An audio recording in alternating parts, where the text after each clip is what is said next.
was very beautiful. John, thank you. Thank you. And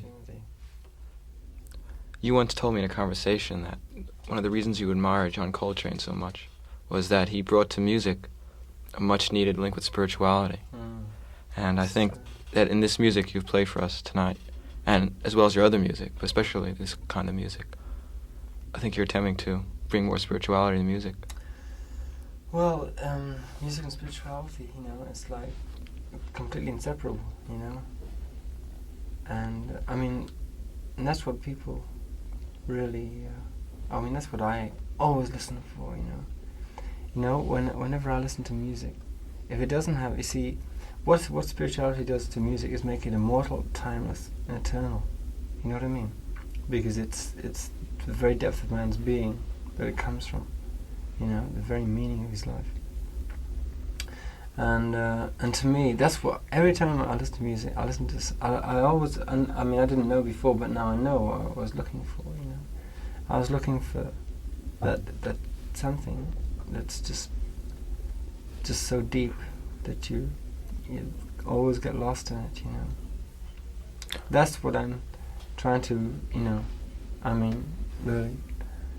No, I'm not trying to do it anymore because it's just, that's my life, My whole life is like become, since I've made the step onto the spiritual path, my whole, everything that I do is directly related to that, So, but I still consider myself a beginner, I do. Where did the inspiration for this music come from, and the words, where did they come from? Came from our guru, who is Sri Chinmoy. And see his. In fact, we brought a book of his poetry up. His poetry is just. Can I read some of it? Sure. Why don't we read some of it? Well, what I'd like to do is read the meditation for today. We brought a book for you. Thank you. It's a meditation, one for every day, and I'd like to read out August 27th. For the benefit of everyone out there. It's our Guru's birthday today, right, too. It's a very significant day. It's really amazing that we should do this today. It goes like this. August the 27th, meditation from Meditations, Food for the Soul by Sri Chinmoy. O Supreme, I am tired. I need rest. My child, there is no such thing as rest. There is only one truth, and that truth is called fulfillment in self-offering.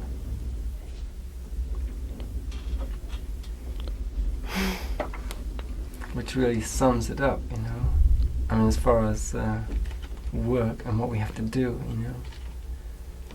And like the music that we do, it's just our offering, really. It's just our offering, When did you meet Sri Chinmoy, and how did you know you wanted him to be your guru? I didn't know. I didn't know consciously, my soul knew. But I didn't know. My mind didn't know.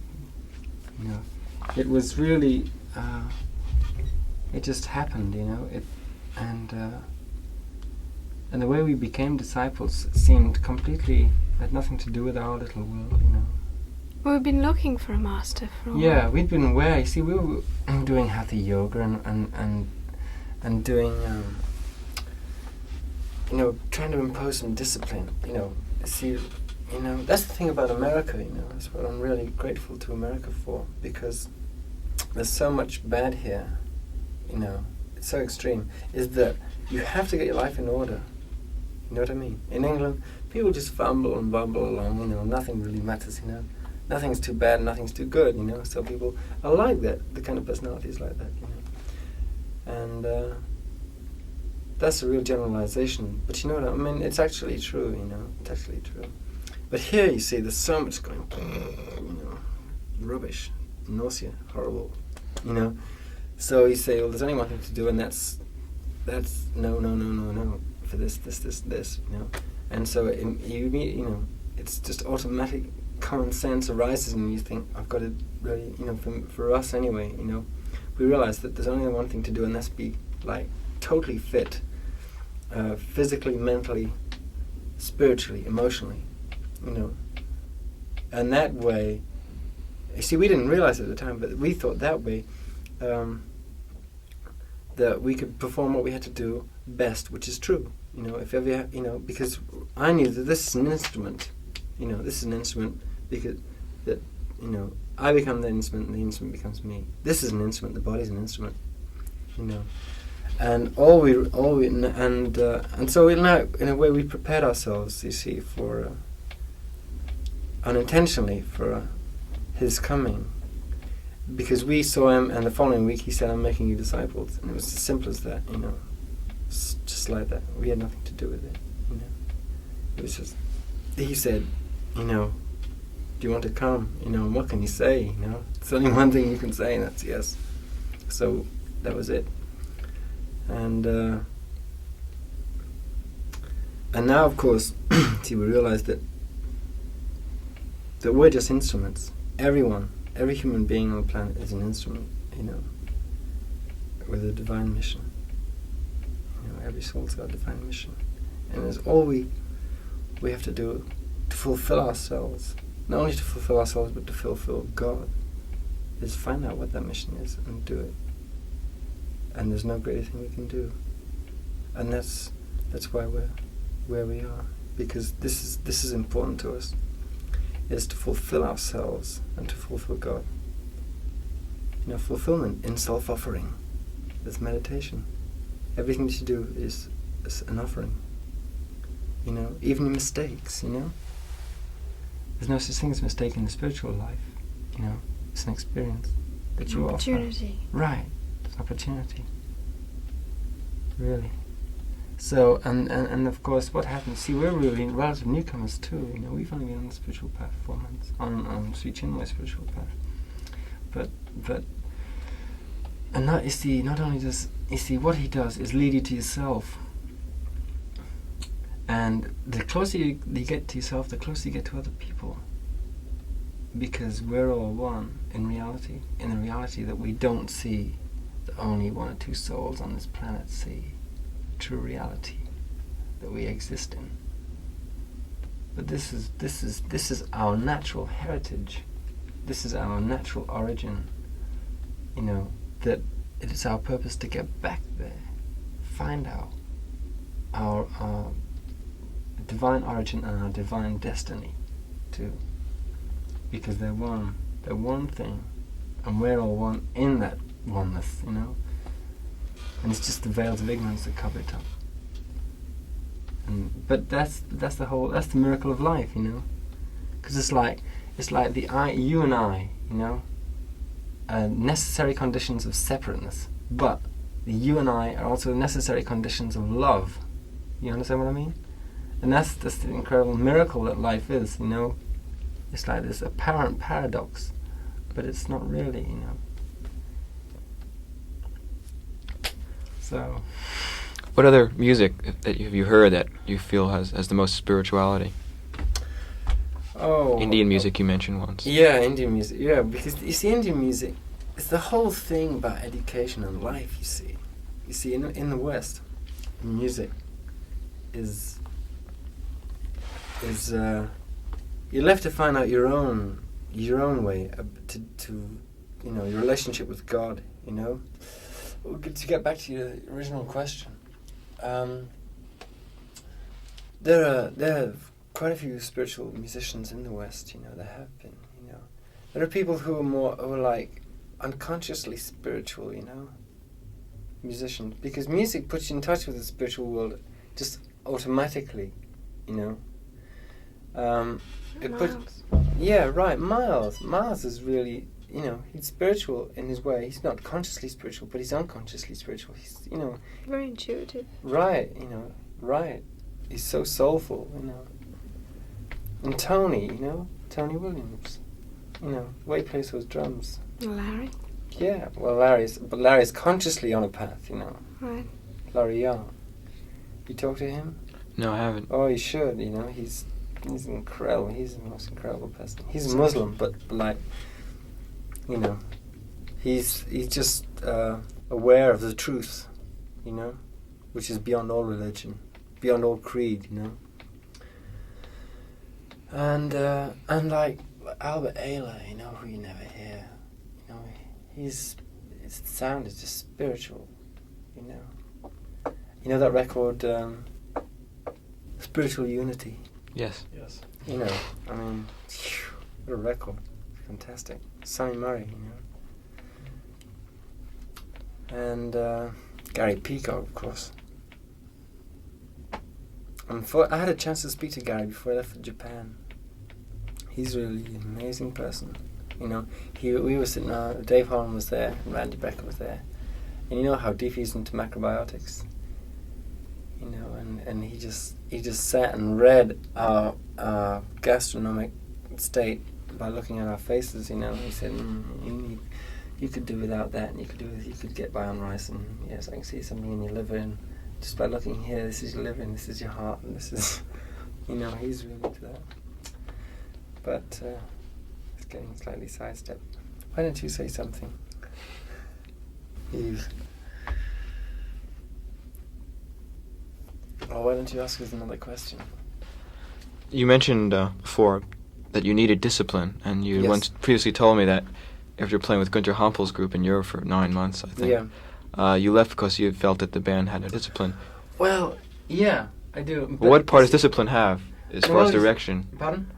What part does discipline have as far as direction in achieving spirituality? Well, that was musical discipline. This is another kind of discipline. Well, it's interrelated, isn't it? Yeah, all discipline is Yeah. discipline. Yeah, absolutely. Well, it's just that I feel I need to achieve mastery, which is my goal. Mastery is nothing, you know, anything less than that is not enough. I know it just demands like work, you know. You know, work is another word for discipline, actually. You know, the kind of attitude you do when you're doing work. You know what I mean? Because, like in the meditation, it says, there's no such thing as rest. There's only fulfillment in self-offering. You know what I mean? Now that to me is like, whatever you do, it depends in the state of mind that you do it, and the state of heart that you do it. You know, how well it works for you. You know what I mean? And so you can apply self-discipline all the time by not indulging yourself. You know what I mean? In what way? Well, you know, like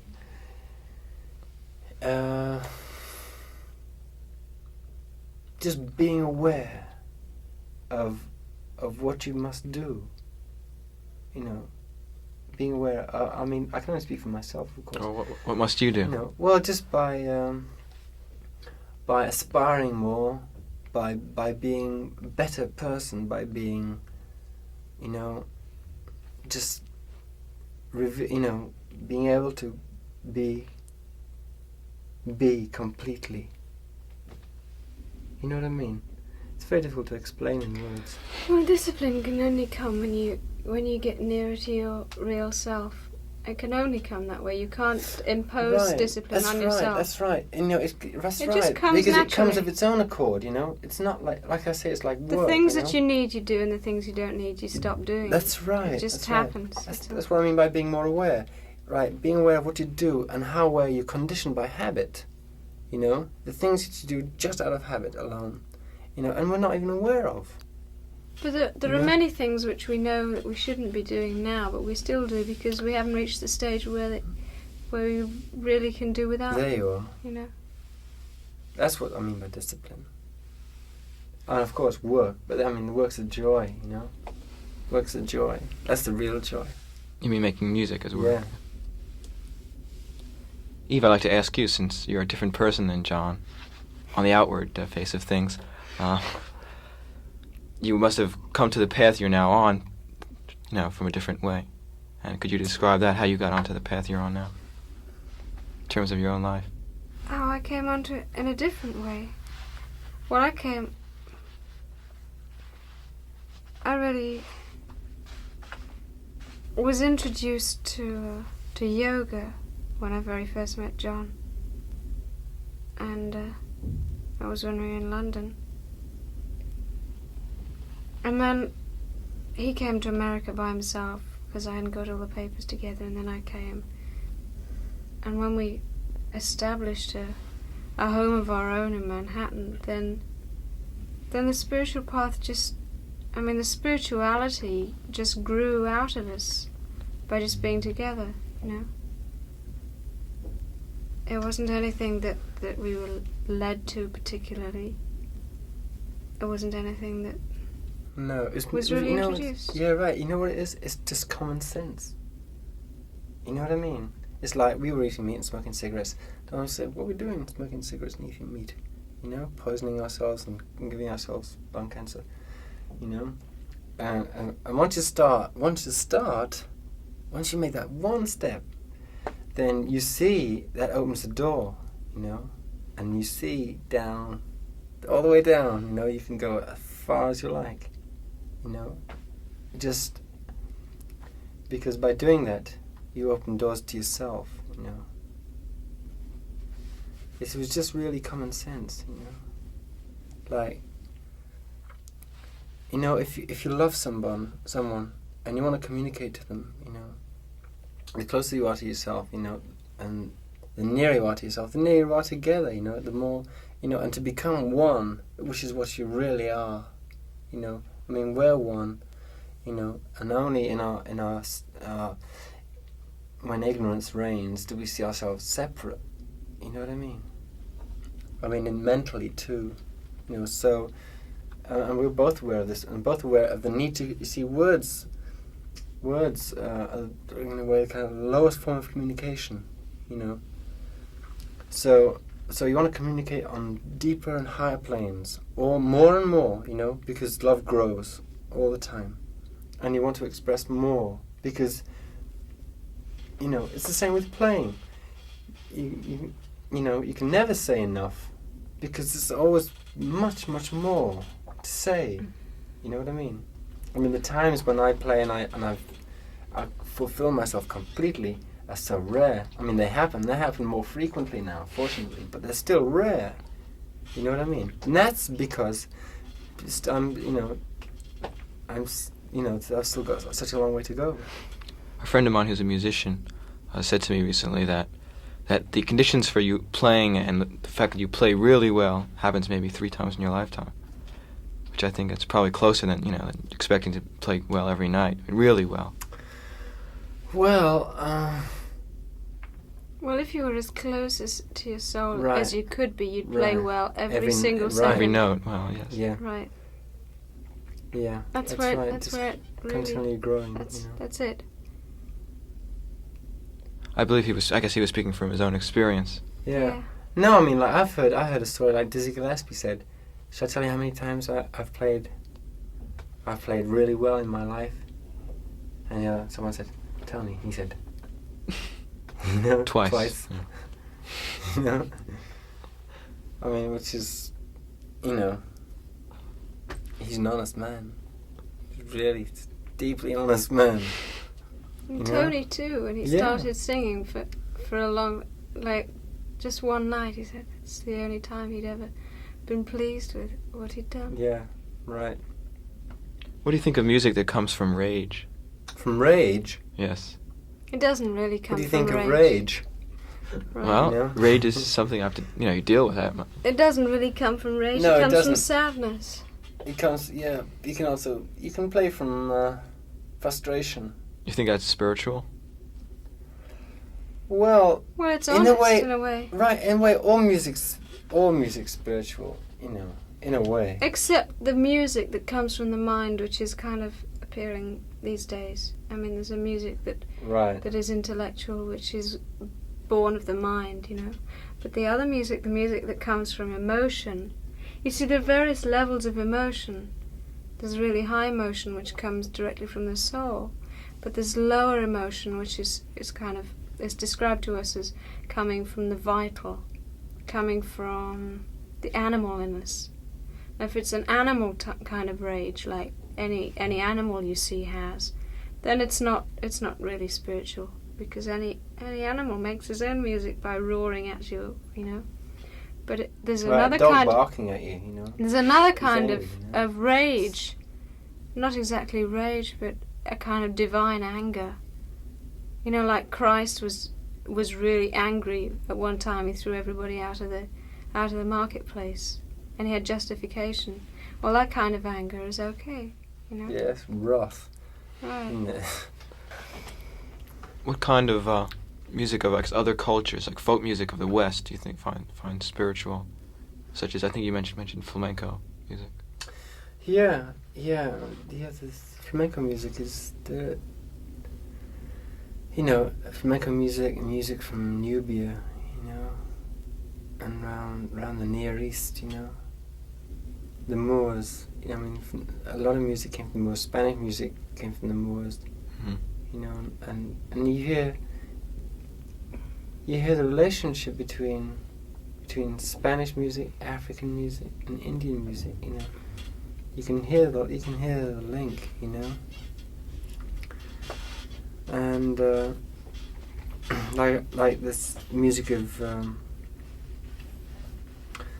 there's a record which we just gave away to Larry called Music from Nubia by Hamzat El-Dim. You ever heard of him? Yes. Right, you know, well, that's really spiritual, you know. I mean, he's making the call to worship, you know, and he's singing and playing, you know.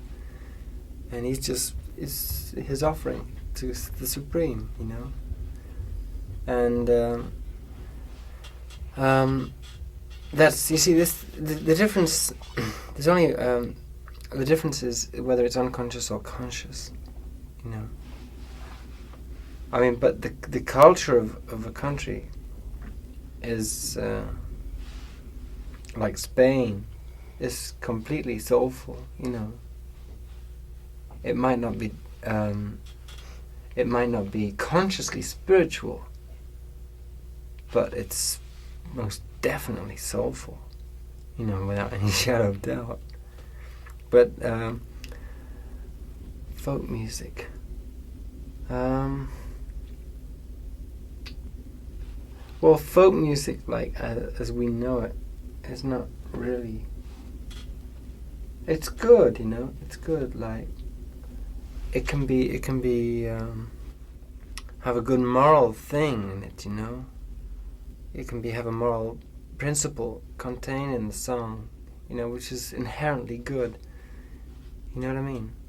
And it might uplift some people, but to me, what I want to do is to be able to to be able to transmit. You see, it's not me who makes the music. I just want to be sufficiently pure that the music comes down from such a height and with its own strength and power and purity that it just lifts people, you know, deeply within and move them, you know.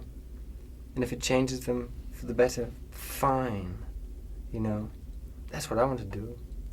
That's my, you know, there's nothing more that I want. Just to be just an instrument, but a real instrument, you know what I mean? A real instrument.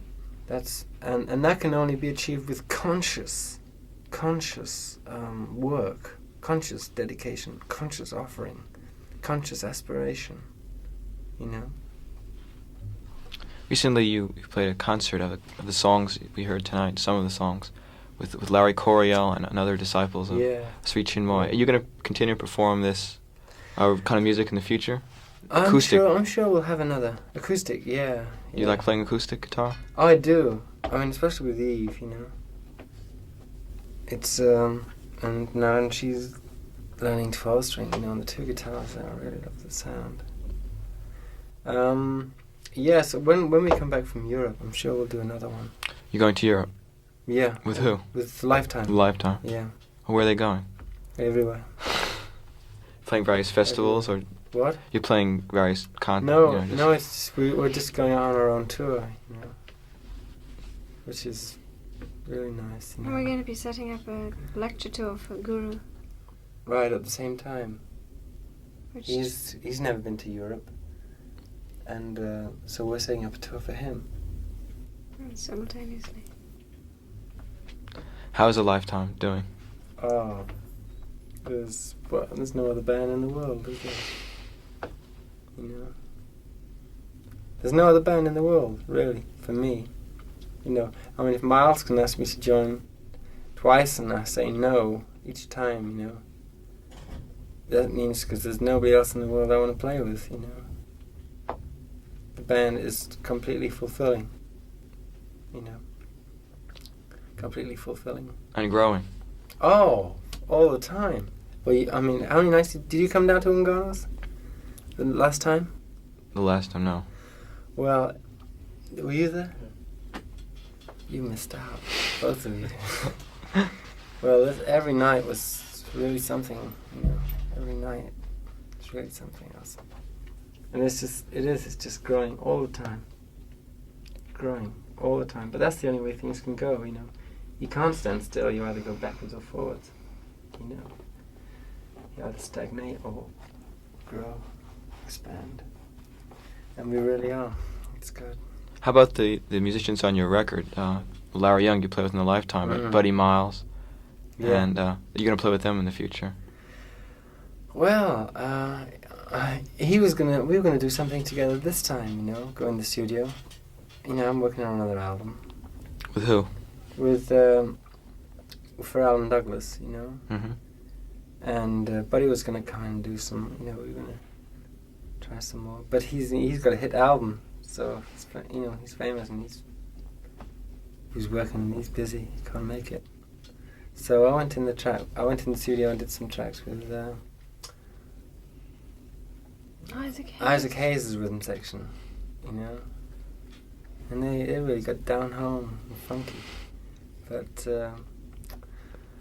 they weren't happy, you know. They weren't very happy. They didn't think they were giving me what I wanted. Who else are you recording with or playing with? Well, you've been on Wayne Shorter's record. Oh, Wayne's, yeah. But recently.